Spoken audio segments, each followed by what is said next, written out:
look, this is early polling, but look, for the GOP nomination, it's J.D. Vance at 40%. There's no one even close to him. Ron DeSantis back at single digits at 8%. Donald Trump Jr. back at 7%.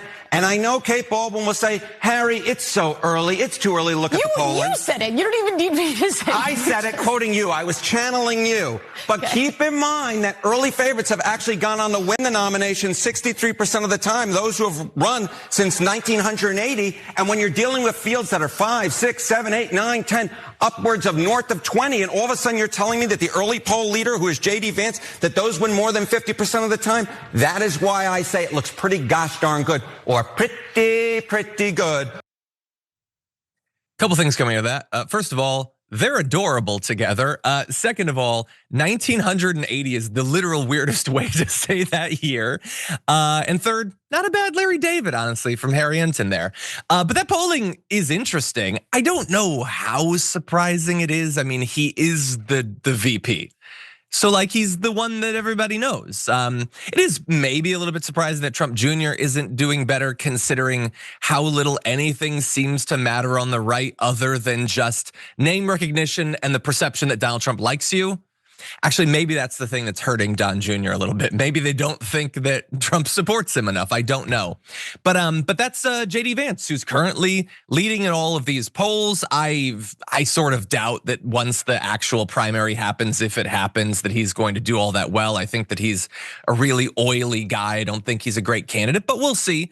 In the meantime, though, he could face a challenge from Steve Bannon, of all people, who apparently doesn't think that J.D. Vance is tough enough and is now talking to people about how he himself is going to run for president. Yes, J.D. Vance, not tough enough. And so this comes after Donald Trump sort of very begrudgingly was like, I guess it'll be J.D. Vance, saying in all fairness, he's the vice president. Not exactly a massive vote of confidence. But sources close to Bannon say that he's badmouthed Vance in private, claiming credit for helping nail down his MAGA identity during the Ohio Senate primaries. And one source claimed Bannon had also pushed and propped Vance up for the role of VP, essentially creating his image. Whereas Bannon says, I don't think like a politician. All I do is back President Trump and try to move the populist agenda and the America First agenda. At that point, he'd said the idea of him running was too absurd, but multiple sources are saying he's talking it up behind the scenes. I think the idea of Steve Bannon, like him as the actual candidate in the general election, he is a grotesque figure. I mean that in every way, especially physically. I just don't see how that would possibly work, Brett. But what do you make of these two options? I don't see him running, but if he does, my Lord. The problem is there's this perception of authenticity problem that folks have. And the war starts to like take shape. The thing is, no one knows J.D. Vance. No one knows who he is. He and Trump are people who are in their position because of the entertainment industry. Which is a great skill to have. And Vance just doesn't have the baggage of having stood on a debate stage and lost to Donald Trump. I think people that like Trump you see a 40%, they like Trump, they like Vance because he's the vice president, and they haven't really been paying enough attention to see all the ways in which potentially they could perceive J.D. Vance to not be 100% in lockstep with Trump. Like there was some military intervention issues that Vance surfaced in some unearthed leaked tapes.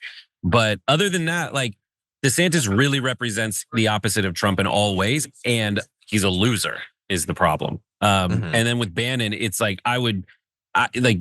you have your fear. Like, am I giving power to my worst fears by them being my worst fears? One of my most terrifying images, if not worst fears, is Bannon doing well? He's in charge of finding ways to say things that appeal to this particular subset of the Republican Party. He's an expert at it. He's probably the one who, along with Tucker Carlson, best understands this like populist grunt that they have. And so I don't know if he has what it takes, but generally I'm with Kate Baldwin, not only because she's like my turbo crush, but also because it is super duper early. They're essentially asking, whose name do you know and not hate? Yeah. That's generally what this stands for. And that says that doesn't mean that he won't be the person. Like you have to start going over other ones in your mind, but there are other ones. He could be Brian Kemp or something. Like there are a lot of governors. They've got a number of them. And the thing is, like, like people are like, well, I guess he's the most MAGA or whatever, but like or that Steve Bannon is maybe he's fundamentally more MAGA. But like, remember, Trump has survived, for better or worse, and it's the latter, he's survived. But a lot of people running like him have not won. Even in red states, they've lost because I don't think that identity is actually popular amongst independents. I just don't think it is. And so running on that same thing, I don't know that that works on a national level for anyone other than Donald Trump.